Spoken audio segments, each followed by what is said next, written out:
Star hospital సుఖీభవకు తిరిగి స్వాగతం. మన ఆరోగ్యం పాలిట సరాఘాతంలా పరిణమిస్తున్న ఉప్పు విషయంలో మనకు ఎలాంటి అవగాహన అవసరం?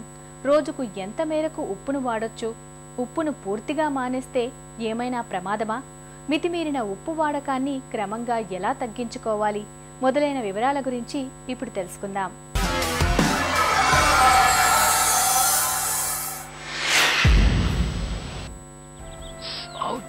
మీ పేస్టులో ఉప్పు ఉందా అనే యాడ్ మనలో చాలామంది చూసి ఉంటారు. ఒకప్పుడు ఉప్పుతో పళ్ళు తోముకుంటే పేస్టు వాడమని సలహా ఇచ్చిన వాళ్లే నేడు మీ పేస్టులో ఉప్పు ఉందా అని పాతపాటే మళ్లీ ఎత్తుకుంటున్నారు. ఇదొక విడ్డూరం.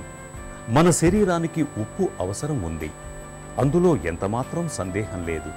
నిజానికి మన ముందు తరాల్లో ఉప్పు వల్ల పెద్దగా ఆరోగ్య సమస్యలు వచ్చిన దాఖలాలు కనిపించవు. అయితే వచ్చిన చిక్కల్లా ఇటీవలి దశాబ్దాల్లో ఉప్పు తయారీ ప్రక్రియే పూర్తిగా మారిపోయింది.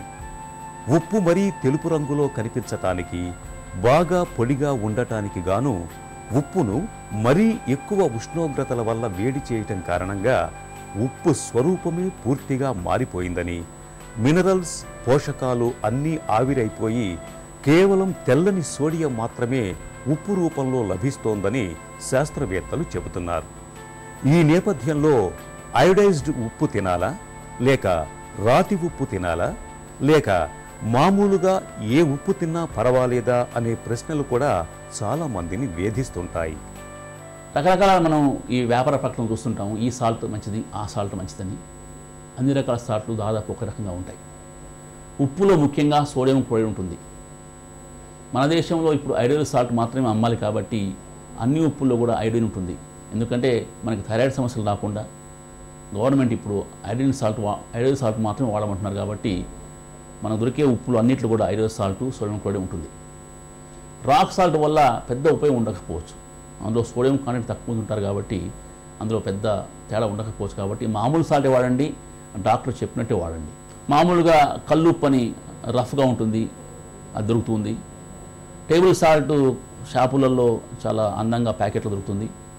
అదే రాక్ సాల్ట్ లభ్యమవుతుంటుంది. అయితే మన దేశంలో WHO సూచన ప్రకారం ఇప్పుడు ఐడియల్ సాల్ట్ మాత్రమే లభ్యమవుతుంది. అందరూ కూడా బాగా శుభ్రపరిచిన ఐడియల్ సాల్ట్ వాడుతుండాలి. ఎందుకంటే సాల్ట్ పెద్ద ఖరీదు ఉండదు కాబట్టి అందరూ కూడా ప్యాకెట్ చేసిన సాల్టే వాడుతుండండి. మామూలుగా కల్లుప్పు ఏదైతే ఉంటుందో రఫ్గా ఉండే ఉప్పు, దాంట్లో ఎన్నో మామూలు మలినాలు ఉంటాయి కాబట్టి అది వాడకపోతేనే మంచిది. రాక్ సాల్ట్ వాడటం వల్ల పెద్ద ఉపయోగం ఉండకపోవచ్చు. మామూలు టేబుల్ సాల్టే, అంటే మనకు షాపులో లభ్యమైన టేబుల్ సాల్ట్నే, ఈ ప్యాకెట్లో లభ్యమైన సాల్ట్ని డాక్టర్ చెప్పిన సలహా మేరకు వాడుతూ ఉండండి. నాణేనికి రెండు పార్శ్వాలు ఉన్నట్టే ఉప్పు కూడా రెండు వైపులా పదునున్న కత్తి లాంటిది. మితంగా వాడితే చక్కని ఆరోగ్యానికి బాసటగా నిలుస్తుంది. అతిగా వాడితే అనారోగ్య వారధిగా తయారవుతుంది. నిజానికి ఉప్పు ప్రభావం అందరిలో ఒకేలా ఉంటుందని చెప్పలేం. వ్యక్తులను బట్టి మారుతుందని డాక్టర్లు చెప్తారు. నిత్యం వ్యాయామం చేయటం, చక్కని పోషకాహారం తీసుకోవటం, ఒత్తిళ్లను నియంత్రణలో ఉంచుకోవటం లాంటి వాటితో పాటు ఉప్పును మితంగా తీసుకోవటం ద్వారా భేషైన ఆరోగ్యానికి బాటలు వేసుకోవచ్చు. మితిమీరిన ఉప్పు వాడకంతో ప్రత్యక్షంగా పరోక్షంగా వచ్చిపడే ప్రమాదకర జబ్బులు, ప్రాణాంతక విపత్తుల గురించిన ప్రత్యేక కథనాన్ని చూశాం కదా. తిరిగి రేపటి సుఖీభవలో కలుసుకుందాం.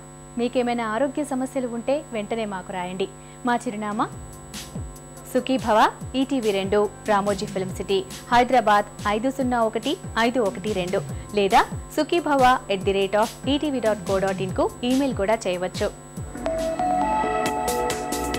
మీ ఆరోగ్య సంజీవిని సుఖీభవ కార్యక్రమాన్ని ఇప్పుడు www.youtube.com/etv2india లింక్ ద్వారా వీక్షించండి.